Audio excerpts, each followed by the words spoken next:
Hello there everyone and welcome.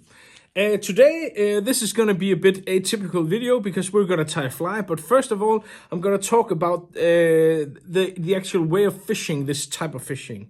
Here in Denmark, over the past years we have developed a very unique way of fishing where we fish for really large spawning sea trouts. That is brown trouts that enters our coastal region in order to feed and grow big really fast. So what we do is we fish with these foam beetles, and we basically cast them upstream, and I've made a complete video about that.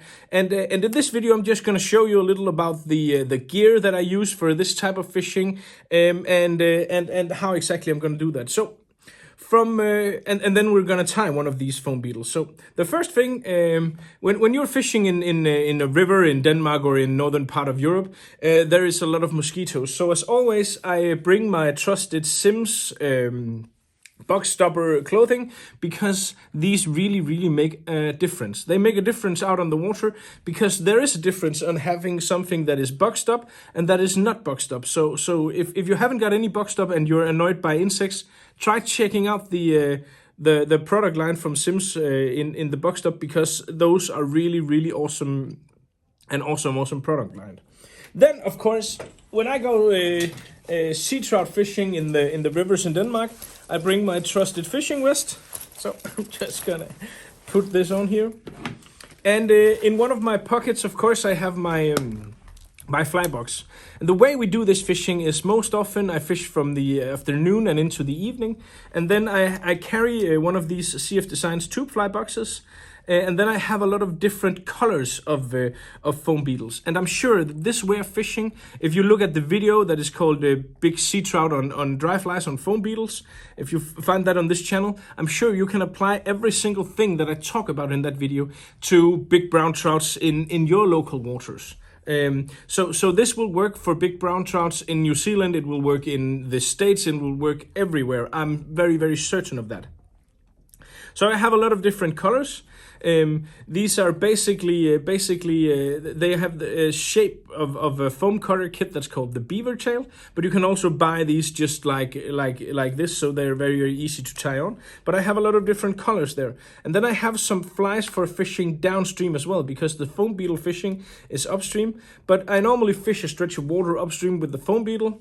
Then I take a break for maybe an hour or so, and then I fish back to the car using some bigger flies that I fish into the dark, and a pattern like this, which is a butterfly fly from Michael Frodin, that is called Kraken, is a really good pattern, because you want something that is bulky and bigger for fishing in the night fishing. So I have both the foam beetles, and then I have a lot of different other patterns as well. Another pattern that really has worked well for me the past couple of years are the same ones that I use a lot for salmon, namely the Tilder and the Astrid, but also this one. This one is absolutely one of my all-time go-to patterns for trouts and salmon. It's called the French Easy. It's heavy, it's small, it has the boar bristle, and it just works wonders out on the water and can just locate fish like not much else. So that's it for my fly box.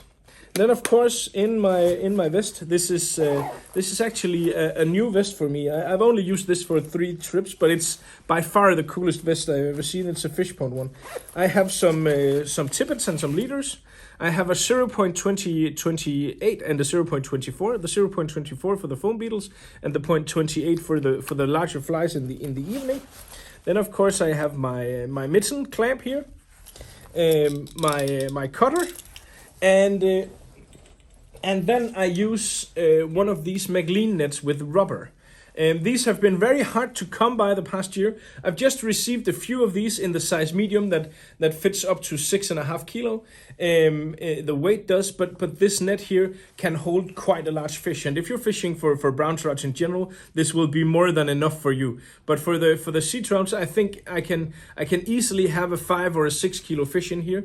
You can get bigger ones on these foam flies. A friend of mine last year caught on the foam fly. The biggest one I've heard about in Denmark was 82 centimeters, and it was a really broad fish, so that was 7.5 kilos. And I might have a bit of problem fitting that in here, but you know, I hope I will manage. It's not a typical fish to catch.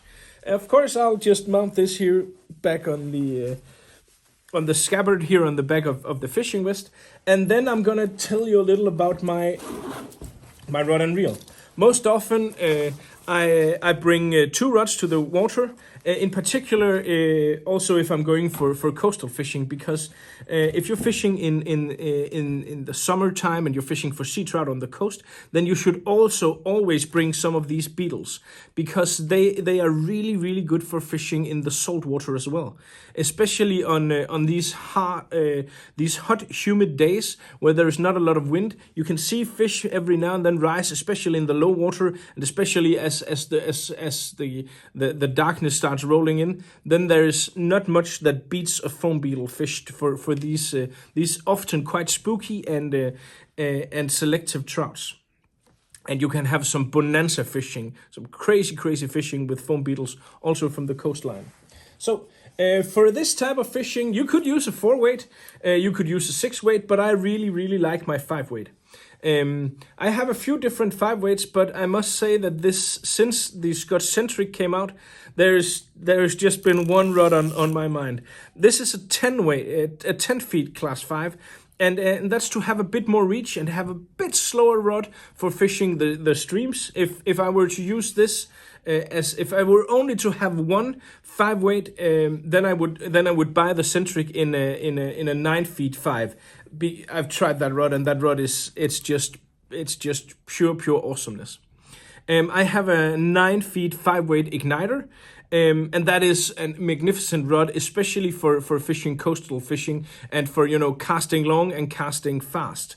So the igniter is basically, it's an incredible tool for just hammering away, but the Centric has a bit more feel. So if you're looking for a rod that is a bit more all round, then the Centric in 9 feet 5 it's one of the best rods I've tried for many years. It's simply just awesome. The 10-weight is really nice as well. Has a bit more power. Can throw a bit larger rod fly because it's longer. And then of course I have one of my beloved Waterworks force reels attached to this one. The leader here is important, and the leader you will need for this type of fishing, because it's meant to float, then of course you need a floating line.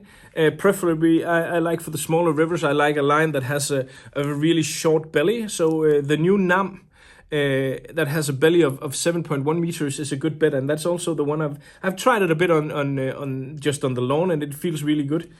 What I'm doing here is basically just loading up, because I hope to get going and have the first foam fly fishing trip tomorrow morning.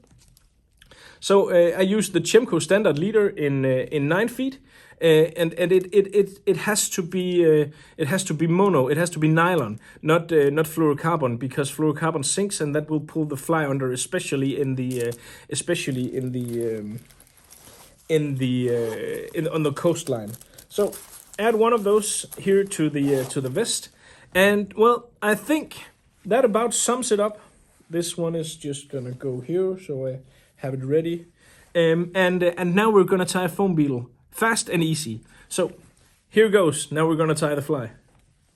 So here goes. We're gonna tie a foam beetle, and one of the things that maybe makes this fly stance a bit out is that I've added the eye here underneath. And I think the eye here really is a crucial factor. It's something a trick that I learned from a guide in Kola, who told me that he would never ever fish with any skaters or dry flies for salmon unless it had the eye, and the eye really was crucial. So I'm gonna tie one in chartreuse here, a nice color for both and I'm pretty sure that this fly will work really well for salmon as well, as a dry fly for salmon, or even as a skating fly for salmon. A friend of mine caught quite a few fish on a fly like this in Kola, and the guide in Kola was using a fly very similar to this one as well. They just for some reason left out the now it's out of focus. Sorry about that. I have to reattach the fly to get the focus correctly.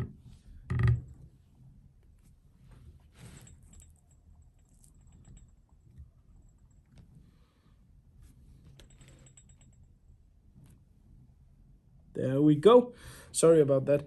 They just didn't have the legs on them for salmon for some reason. I'm not sure if the legs will be a disadvantage, but for salmon. But you know, you can always tie them with the legs on there, and then you can just cut them away or simply pull them off if you do not like the legs. But these foam flies are deadly for I mean so many different species of fish.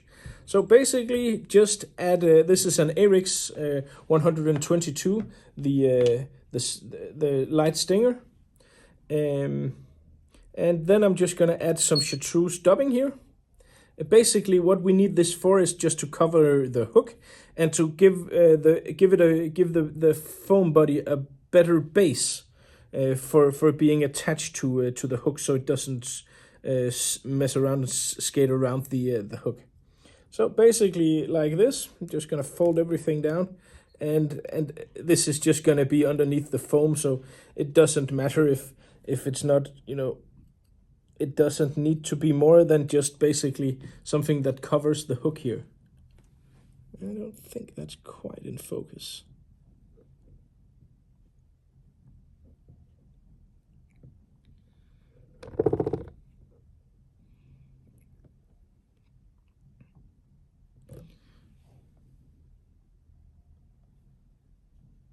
I think that's better. Let me just see. Yeah, that looks better. So now we're gonna attach the foam here, and of course in the shop I have, so you can make your own. I have a foam cutter kit with 3 different sizes and also the individual size of the beaver tail foam cutter here. But I also have in the shop, new from this year, I have the option that you can buy a package of pre-cut, pre-glued, 2-colored foam bodies like this.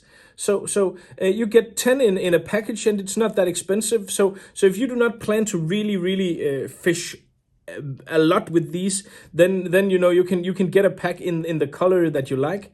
I particularly like the gray one, the red one, and the yellow one. Those are the ones that I've been fishing the most with.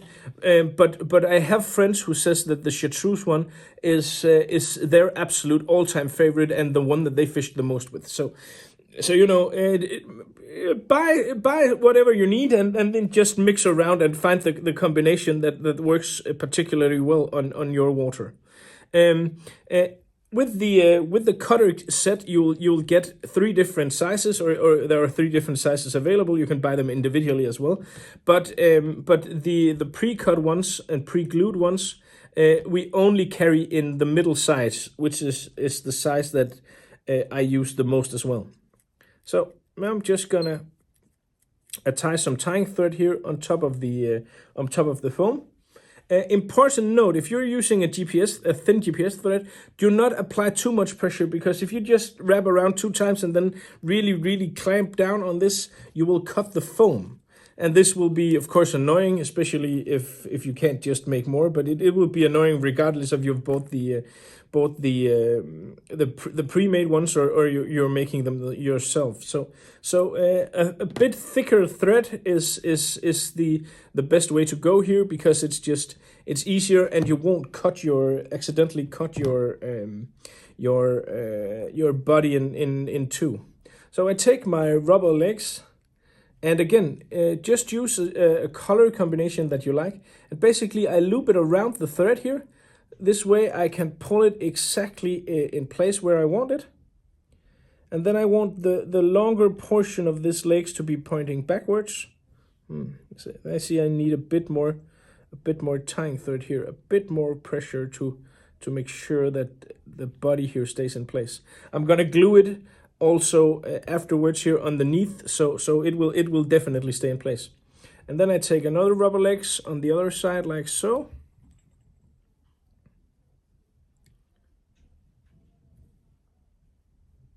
There we go. Apply some pressure, And then I make a whip finish in between the legs. So as efficient flies goes, this is definitely not one of the hardest ones to tie. But it is as I say, it is really an awesome pattern. Oh, I cut the thread with my scissor. That was annoying. Yeah, you know, stuff happens. Cut that away. I did it again. Oh my god. Yeah. Bad luck.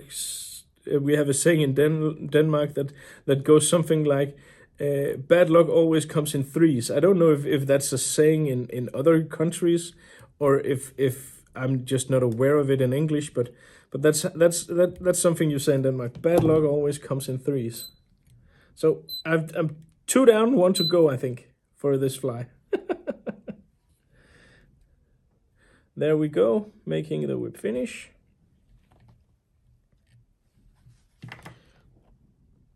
Applying some pressure. Cut away the tying thread. Then reattach the tying thread close to the eye. And the good thing about these beaver tails here, it's so easy to see exactly where you want the thread to be tied down, because it has just the right shape. And I really think that this shape catches more fish than just any shape. It just looks right. There we go. Attach one of the legs, pair of legs here on one side. And then I'm gonna do exactly the same on the other side. If you want, you can just tie legs on the front of this fly if you want it to be easier and faster and not have as many legs. But I prefer it like this. This is the way that I've caught the most fish. Pull a little on the legs so they're about even size. Then I cut off so that the legs that sticks out in front of the pair on all the pairs are shorter than the others. That's how I like it. There we go. And then I make another whip finish in between the legs here.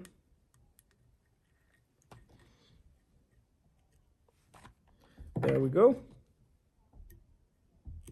Cut away the thread. And then I turn the fly upside down. So you see here we have the underside. Just gonna cut away if there are any leftover dubbing that sticks out. And then I'm gonna take a stick-on eye. This is a flat eye. It's not a 3D eye, and the reason why I like it flat is because then it doesn't interfere too much with my hook gape here. So I'll still have as much hook gape as possible. Gonna take some UV glue. You can use epoxy as well. And then just a small amount of UV glue to cover the eye here and make sure that the eye lasts for more fish. I mean, eventually over time you will probably lose the eye, but that will come due to maybe 5 or 6 or 7 fish, something along those lines. So I think, and by that time the foam will probably be pretty mangled anyway from the teeth of the trout. Then I shine on the light here. And basically you can see that both the legs and the eye and the dubbing here is insanely fluorescent. And there you go. There you have a foam beetle. It's not the prettiest of... Oh, we need one more thing though. In order to make this really last a long time and not just turn... Oh, that was too much. That was too much. I'm just gonna take something here. That was the... That was actually the third. The third bad luck. There we go. Just shining the light on here. I need a bit more glue.